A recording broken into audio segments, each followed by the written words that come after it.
말씀은 구약성경 창세기 29장 15절부터 30절까지입니다. 창세기 29장 15절부터 30절까지 교독하시겠습니다.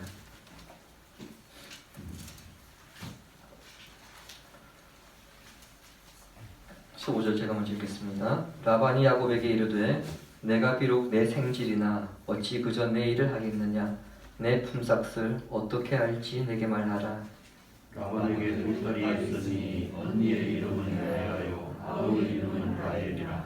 레아는 시력이 약하고 라헬은 곱고 아리따우니 야곱이 라헬을 더 사랑함으로 돌아가되 내가 내 삼촌의 작은 딸 라헬을 위하여 내 삼촌에게 시련을 숨기리라. 라반이 이르되 그를 내게 주는 것이 타인에게 주는 것보다 나으니 나와 함께 있으라. 야곱이 라헬을 위하여 7년 동안 라반을 숨겼으나 그를 사랑하는 까닭에 7년을 멸치같이 여겼더라. 야곱이 라반에게 이르되 내 기한이 찼으니 내 아내를 내게 주소서 내가 그에게 들어가겠나이다.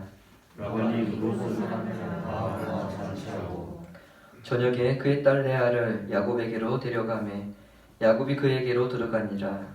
라반이 또 그의 여종 실바를 그의 딸 레아에게 시주며 주었다. 야곱이 아침에 보니 레아라. 라반에게 이르되 외삼촌이 어찌하여 내게 같이 행하셨나이까. 내가 라헬을 위하여 외삼촌을 섬기지 아니하였나이까. 외삼촌이 나를 속이심은 어찌 됨이니이까. 라반이 이르되 언니보다 아우를 먼저 주는 것은 우리 지방에서 하지 아니하느니라. 이를 위하여 7일을 채우라. 우리가 그도 내게 주리니 내가 또 나를 7년 동안 섬길지니라. 야곱이 그들을 하여 그 7일을 채우매 라반이 딸 라헬도 그에게 알려주고 라반이 또 그의 여종 빌하를 그의 딸 라헬에게 주어 시녀가 되게 하매 야곱이 또한 라헬에게로 들어갔고 그가 레아보다 라헬을 더 사랑하여 다시 7년 동안 라반을 섬겼더라. 아멘. 오늘 아침 교회에 오시기 전 그 거울을 보셨을 것입니다. 집을 나서기 전에 거울을 보신 분도 있으실 것이고 교회에 다 와서 차에서 내리기 전에 룸미러로 얼굴을 확인하신 분도 계실 것이고 교회에 와서 또 거울을 다시 한 번 더 보신 분도 있으실 줄 압니다. 거울을 봄으로써 얼굴이나 옷에 묻은 것은 없는지 그리고 머리가 헝클어지지 않았는지 우리가 확인을 하게 되어지죠. 이런 점에서 거울은 외형적으로 나타나는 모습을 고칠 때에 필요합니다. 자, 그렇다면 내면에 있는 모습을 바라보기 위해서는 어떻게 해야 할까요? 사실 내면을 비춰주는 거울이 없기 때문에 우리 자신의 내면을 알기가 어렵습니다. 그래서 인간은 자기 자신도 모르는 존재이죠. 내가 어떤 성향을 가졌는가, 나의 단점과 약점은 무엇인가를 알기 위해서 MBTI나 디스크나 애니어그램 등 여러 가지 검사를 하기도 합니다. 하지만 이런 검사를 통해서도 우리 자신을 완벽하게 알 수 없고 우리 자신을 좀 더 성숙한 인간으로 믿음이 좀 더 성장하는 성도로 세울 수 없습니다. MBTI나 디스크, 애니어그램 이런 검사를 해보신 분들은 아실 텐데요. 10번 검사하면 10번의 검사 결과가 똑같지 않습니다. 검사하는 당시의 상황이나 그 감정에 따라서 조금씩 결과가 좀 달라지기 때문이죠. 그만큼 자기 자신을 100% 정확하게 알기는 어렵습니다. 그러나 성도는 자기 자신을 정확하게 모르더라도 너무 고민하지 않아도 됩니다. 성령께서 우리의 모습을 비추시고 우리가 어떤 사람인지 깨닫게 하시며 하나님께서 우리의 모난 부분을 다듬어 가시고 또 부족한 부분을 채워 가시기 때문입니다. 우리를 창조하신 하나님은 각 개인에게 가장 적당한 방법으로 성도의 내면과 믿음을 변화시켜 가십니다. 그 과정은 지난주에 말씀드렸듯이 처음부터 훈련장에 집어넣고 돌리는 것이 아니라 하나님께서 보호하시며 지키신다는 신뢰의 과정을 먼저 갖게 하십니다. 그리고 신뢰가 쌓이면 본격적으로 이제 그 사람의 문제를 끄집어내어서 그 문제 앞에 그 사람을 직면하게 하시고 그 문제를 고쳐가십니다. 오늘 우리가 살펴보게 될 부분이 바로 이 부분입니다. 야곱이 라반의 집에 도착한 지 한 달이 지났습니다. 한 달이라는 시간을 놀고 먹고 그저 그렇게 보낸 것이 아니라 라반의 일을 열심히 도와주었습니다. 라반의 입장에서도 야곱이 한두 달 더 있을 것도 아니고 언제까지 있을지 모르기 때문에 그 무한정 일을 시킬 수는 없었습니다. 야곱 입장에서도 에서를 피해서 지금 이곳 바단 아람까지 온 것도 있었지만 이곳에서는 라반의 딸들 중에서 아내를 구해야 하기 때문에 이를 뭐라도 해야 하는 상황입니다. 왜냐하면은 야곱이 브엘세바를 떠나서 바단 아람까지 올 때에 결혼 지참금을 가져오지 않았습니다. 따라서 아내를 구하려면은 라반의 집에서 뭐라도 해야 되는 상황입니다. 자, 이러한 두 사람의 이해관계가 맞아떨어졌습니다. 그래서 성경 최초에 근로계약이 체결됩니다. 물론 야곱은 이 계약이 앞으로 어떤 결과를 가져올지 전혀 예상하지 못했지만 하나님은 이 계약을 통해서 야곱을 혹독한 훈련장에 집어넣으시고 돌리시면서 그를 차츰차츰 변화시켜 가십니다. 15절 보시기 바랍니다. 라반이 야곱에게 이르되 내가 비록 내 생질이나 어찌 그저 내 일을 하겠느냐 내 품삯을 어떻게 할지 내게 말하라. 생질은 형제, 친척을 가리키는 히브리 단어입니다. 그러니까 어떤 관계에서 이 생질이라고 하는 단어가 쓰느냐에 따라서 그 관계가 설정이 됩니다. 예를 들어서요, 리브가와 라반은 남매 관계입니다. 자, 그 상황에서 야곱은 라반의 뭐가 되어지죠? 조카가 되어지죠. 그래서 조카라는 단어가 따로 없고요, 그냥 생질이라고 하는 이 단어를 그냥 써버립니다. 라반은 한 달 동안 야곱이 일하는 것을 보면서 얘가 꽤 쓸만한 애구나. 이제 꽤는 아니군요. 나이가 지금 70이 훨씬 넘었으니까 꽤 쓸만한 사람이구나. 이 사실을 깨달았을 겁니다. 또한 자신의 딸들 가운데 아내를 얻으려 하고 있다는 점과 더군다나 야곱이 라헬을 너무나도 사랑하고 있다는 사실을 알고 있습니다. 모든 것을 염두하면서 지금 15절 이 말을 한 겁니다. 아니야 다를까 야곱도 삼촌의 제안을 받아들여서요, 18절에 보시는 것처럼 7년을 봉사하겠다고 말함으로써 이제 근로계약이 체결되었습니다. 여기서부터 야곱의 훈련이 시작됩니다. 근로계약을 체결하기 전까지는 외삼촌과 조카의 관계입니다. 그런데 이 근로계약이 체결되고 나면서부터 착취하는 고용주와 힘없이 당하는 고용인 관계로 전락되어 버립니다. 그리고 이 관계가 무려 20년 동안 지속됩니다. 20년 동안 어떤 일이 벌어질지 야곱은 상상도 못했지만 라반은 이미 그의 머릿속에 어떻게 할 것을 다 머릿속에 지금 계획을 잡고 있습니다. 그리고 계획을 한 거예요. 우리 속담에 이런 말이 있죠. 뛰는 놈 위에 나는 놈이 있다. 땅에 있는 표범이 아무리 달리기를 잘하더라도요, 하늘을 나르는 독수리를 이길 수는 없습니다. 야곱이 형과 아버지를 속일 만큼 굉장히 계산이 빠르고 현실적인 사람이었습니다만 라반은 야곱을 능가한 사람이었습니다. 반면에 야곱 입장에서는 제대로 임자받는 거죠. 지금까지는 자기 속임수에 모두가 다 속아 넘어갔습니다. 이제는 어떻습니까? 죄께에 죄가 당하는 그런 상황이 되어버렸습니다.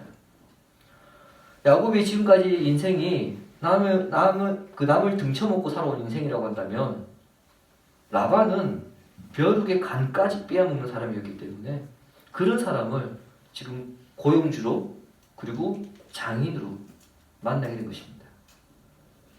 자, 계약이 체결되었습니다. 이 계약에서 사실상 승자는 누구이겠습니까? 네, 라반입니다. 결혼 지참금으로 7년 계약을 체결하였습니다. 근데 라반은 레아까지 묶어서 14년을 이미 생각하고 이 근로계약을 체결한 겁니다. 지금 이라크 남부 지역에 누지라고 하는 고대 도시가 있습니다. 1941년에 그곳에서 수천 개의 폭탄의 문서가 기록된 것이 발견되었는데요. 이것을 누지 문서라고 합니다. 누지 문서에는 성경의 족장 시대, 이제 아브라함, 이삭, 야곱이죠. 그 족장 시대에 관한 사회 간섭에 관한 여러 많은 정보들이 있는데요. 거기에 보면 당시에 남자가 여자를 데려오기 위해서 결혼 지참금으로 얼마를 줬냐면은 은 30에서 43개를 줬습니다. 은 13개이 당시 노동자 1년 연봉입니다. 그러니까 결혼 지참금으로 3년에서 4년 연봉 정도를 준 거예요. 그런데 야곱은 몇 년입니까? 7년입니다. 야곱은 이미 당시 그 관습보다 2배 이상의 결혼 지참금을 지불하기로 하고 이 근로계약을 체결한 겁니다. 또 이것을 스스로 제안했습니다. 그런데도 라반은 그것에 만족하지 않고 거기에 레아를 패키지로 묶어서 14년을 지금 부려먹은 겁니다. 야곱이 라헬을 위해서 7년이라고 하는 것을 딱 제안했을 때에 라반은 이미 꼭 먹고 알 먹고 가지 잡고 도랑치는 계획을 다 세워놨습니다. 16절, 17절 보시기 바랍니다. 라반에게 2딸이 있으니 언니의 이름은 레아요 아우의 이름은 라헬이라. 레아는 시력이 약하고 라헬은 곱고 아리따우니. 야곱이 라헬을 좋아하는 이유가 드러나 있죠. 어떻습니까? 곱고 아리따우니. 그냥 아름답다 이겁니다. 반면에 레아는 라헬과 비교했을 때 외모에 좀 차이가 있습니다. 어떻습니까? 우리 한글 성경과 영어 성경에는요, 시력이 약하다 그렇게 번역이 되어 있어요. 근데 이 약하다라고 하는 이 히브리어 단어가 2가지 뜻이 있는데, 약한이라고 하는 단어도 그 뜻도 있지만 부드러운이라는 뜻도 있습니다. 그럼 2가지로 해석이 가능하죠. 하나는 시력이 좋지 않아서 늘 이렇게 찡그리고 보았다. 이제 그렇게 될 수가 있고요. 또 하나는 뭡니까? 눈매가 부드러웠다. 이 해석입니다. 자, 여러분, 눈매가 부드럽다니까 여러분 아름다움을 생각하시죠. 이것은 오늘날 우리 기준입니다. 오늘날 우리 사회의 기준이고요. 그 당시에 눈매가 부드러웠다는 것은 눈매 자체가 못났다 이것이 아니라 그 당시에는 활동성 있는 여자를 좋아했기 때문에 눈매가 부드럽다는 것은 그 시대의 관점에서는 그렇게 아름다운 것은 아닙니다. 어떻게 해석을 하든 2가지 의미가 포함되어 있습니다. 하나는 무엇입니까? 기본적인 외모가 레아가 라헬에 비해서 좀 초라했다 이것이고요. 다른 하나는 뭡니까? 레아는 라헬보다 시집 보내기가 어려웠다. 이 2가지 의미가 담겨 있습니다. 자, 그런 딸을 먼저 시집 보내고 게다가 지참금까지 더블로 챙기는 그런 계획을 지금 라반이 세운 것입니다. 자, 이런 계획이 있을 거라고는 꿈에 생각하지도 못한 채 오로지 사랑하는 라헬만 생각하면서 일하다 보니 20절에 기록된 대로 7년을 며칠같이 여기며 일하였습니다. 자, 그리고 약속한 7년을 채웠을 때에 드디어 야곱이 결혼을 합니다. 이 이야기의 결론은 우리가 이미 알고 있습니다만 지금부터는 여러분이 야곱이라고 생각을 하시고 이 이야기 속으로 좀 들어가 보시기 바랍니다. 첫날 밤이 지나고 아침에 눈을 떴습니다. 여러분 야곱입니다. 옆에 누가 있어야 됩니까? 라헬이 있어야 됩니다. 근데 옆에 당연히 있어야 될 여자는 있지 않고 전혀 생각하지 못한 여자가 누워 있습니다. 처음에는 내가 술이 들겠나 그렇게 생각도 해봤을 것이고요. 그 다음에 내가 잠이 들겠나 그렇게 생각해봤지만 아니야 이건 꿈이야 그렇게 생각해봤지만 여전히 레아입니다. 아무리 봐도 레아입니다. 이 사실을 깨달았을 때에 야곱의 마음이 어땠을까요? 속았다는 생각에 분통이 터지기도 할 것이고 전혀 생각하지 못한 여자이기 때문에 황당하기도 할 것이고요. 어찌해야 할 바를 몰라서 당황스러울 것입니다. 정말 복잡 미묘한 감정이죠. 더 어이없고 황당한 일은 그 다음입니다. 삼촌을 찾아갔거든요. 삼촌 이게 어떻게 된 일입니까? 따졌더니 라반의 대답을 보십시오. 26절 라반이 이르되 언니보다 아우를 먼저 주는 것은 우리 지방에서 하지 아니하는 바이라. 아이고 내가 어제 손님 만나러 정신이 없어서 라헬을 착각하고 보냈네? 어떻게 하지? 여러분 이게 아닙니다. 미안한 마음도 없고요. 사과한 그런 기색도 없습니다. 정말 뻔뻔합니다. 우리 동네에서는 동생을 언니보다 먼저 결혼하는 법이 없어. 이게 대답입니다. 그러니 여러분, 야곱이 적수를 제대로 만난 겁니다. 물론 라헬과 레아를 구분하지 못할 정도로 마셔된 야곱에게 전혀 책임이 없다 이렇게 말할 수 없습니다. 정신이 올바로 박혀 있었다면 들어왔을 때에 확인을 한번 했겠죠. 목소리가 좀 목소리가 아닌디? 하고 외삼촌을 불렀을 텐데, 어쨌든 그날 밤을 넘어간 것은 야곱에게 분명 책임이 있습니다. 그리고 결과적으로 한 여인과 하룻밤을 보냈기 때문에 레아를 책임져야 했습니다. 그런데 야곱을 정말 뒷목 잡게 만든 게 그 다음입니다. 27절에 보시면은 라헬과 결혼하고 싶으면 7년 더 일해.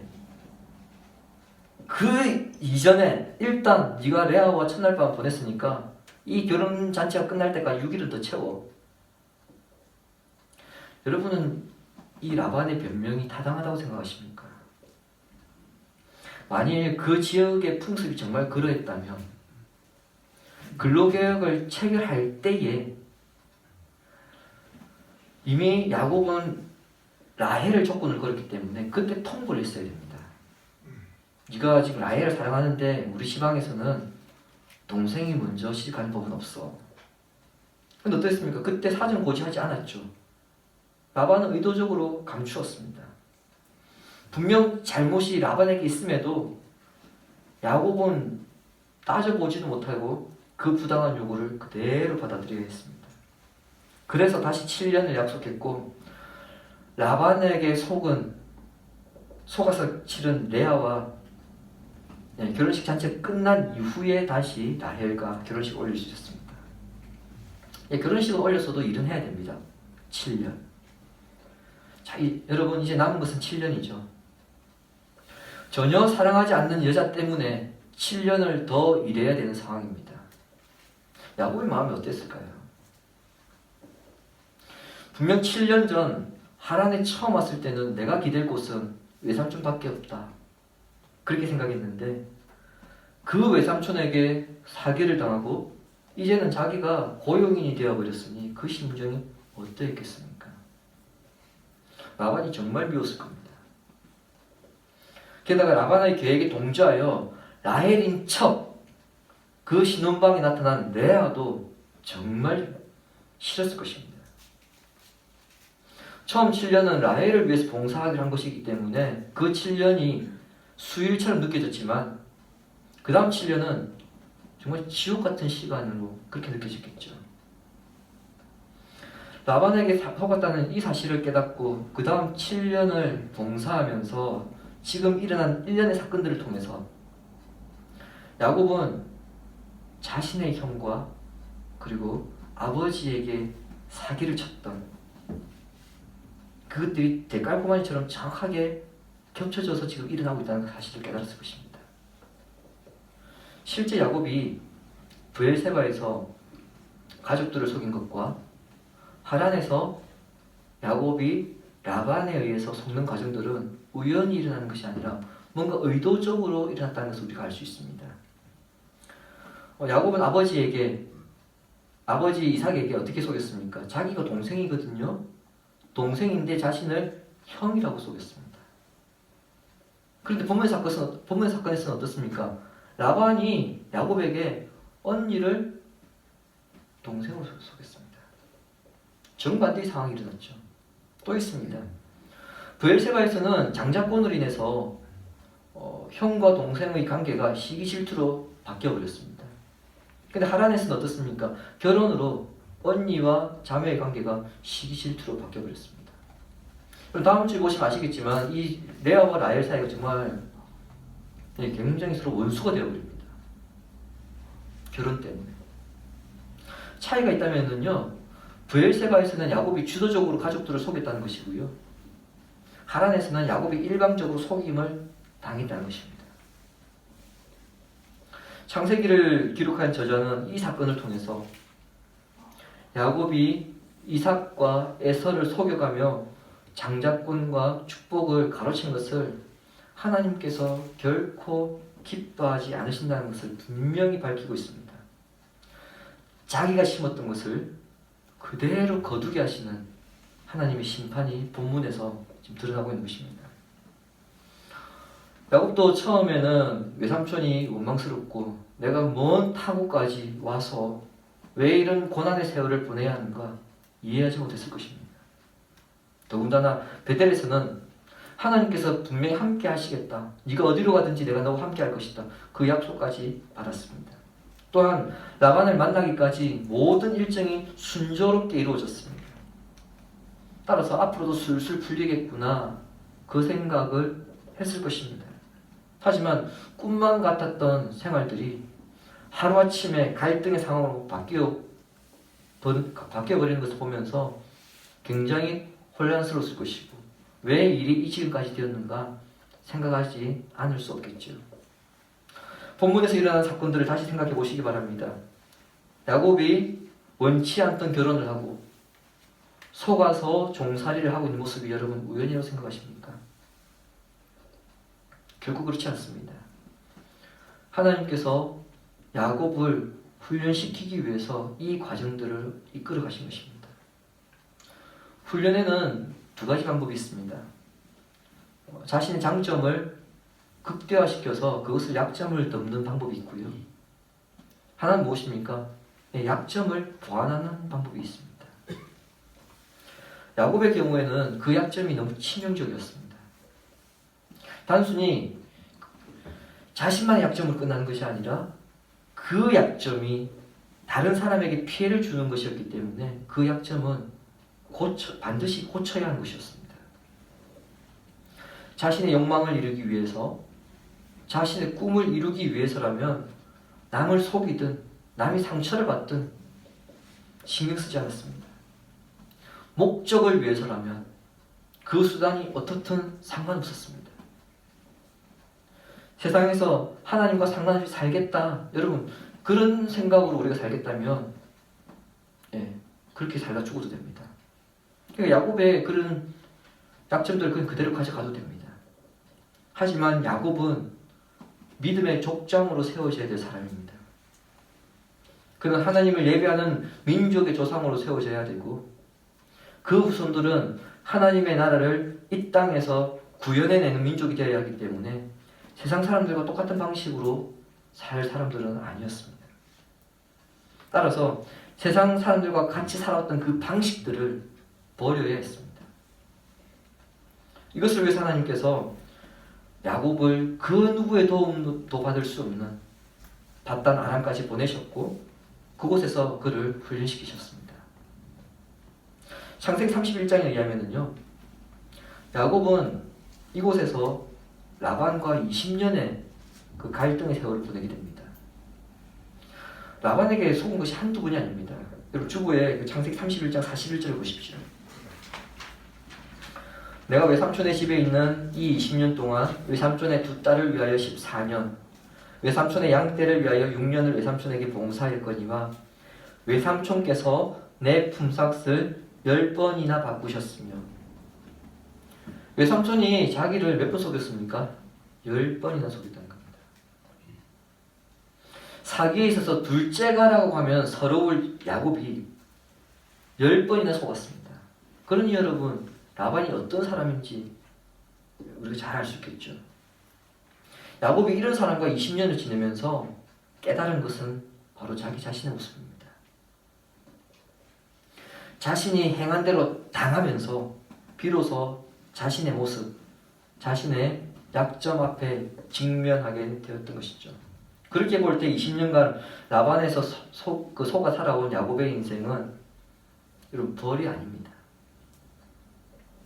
그것은 하나님의 택하신 사람답게 살도록 야곱을 변화시키기 위한, 야곱의 약점을 고치기 위한 시간이었던 것이고 야곱을 향한 하나님의 맞춤형 훈련이었던 것입니다. 주님이 사랑하시는 시내가 심은 교회 여러분, 하나님의 훈련은 아무에게나 주어지지 않습니다.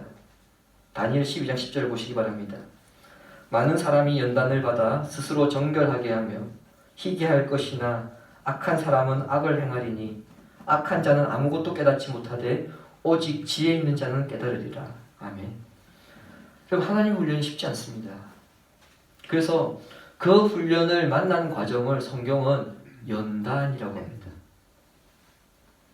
연단은 악한 사람에게 주어지지 않습니다. 하나님께서 어떤 성도를 훈련 장소로 보내셨다는 것은, 연단의 장소로 이끄셨다는 것은 하나님께서 그 사람을 이 땅에 보내신 목적에 합당한 사람으로 만드시기 위해서 그 사람을 선택하셨다는 의미입니다. 모세를 생각해 보십시오. 모세가 하나님께 부름받기 전 그 어디에 있었습니까? 광야에서 40년 동안 있었습니다. 놀았습니까? 아닙니다. 그곳에서 자신의 모난 부분들을 다듬었습니다. 바울이 다메섹으로 가는 길에 예수님을 만났습니다. 그리고 그가 안디옥 교회에서 전도 여행을 파송하기까지 14년이라고 하는 시간을 광야와 그리고 자신의 고향에서 보내었습니다. 그 시간 동안 바울도 다듬어졌던 시간을 보내었습니다. 이런 과정을 거쳐서 모세가, 바울이, 그리고 야곱이 진국이 되었던 것이죠. 오늘 우리에게 마찬가지입니다. 우리는 우리 자신을 잘 아는 것 같지만 사실 우리의 믿음이 어느 단계에 있는지 모를 때가 더 많습니다.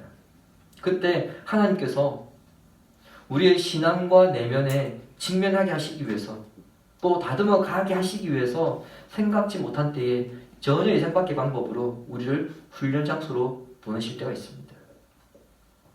자아가 강한 사람은 그 자아를 꺾기 위해서, 늘 원망과 불평 가운데 살아가는 사람은 감사의 삶을 살게 하기 위해서, 교만한 사람은 교만을 꺾기 위해, 마음이 흔들린 사람은 그 마음을 굳게 하기 위해, 세상의 유혹에 쉽게 흔들리는 사람은 그 마음의 심지를 굳게 하기 위해 하나님께서 훈련 장소로 보내실 것입니다.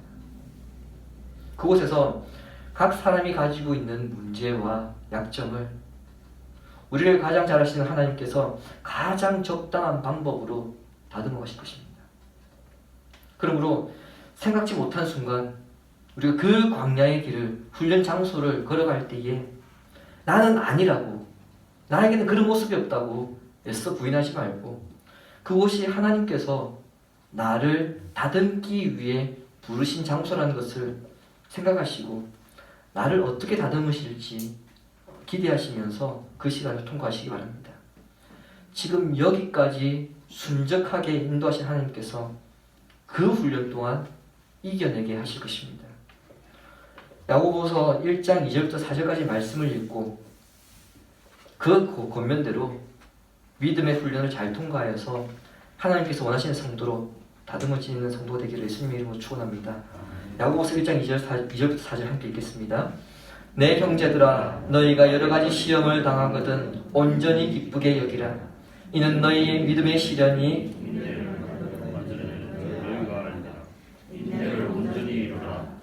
너희로 온전하고 구비하여 조금도 부족함이 없게 하려 함이라. 아멘.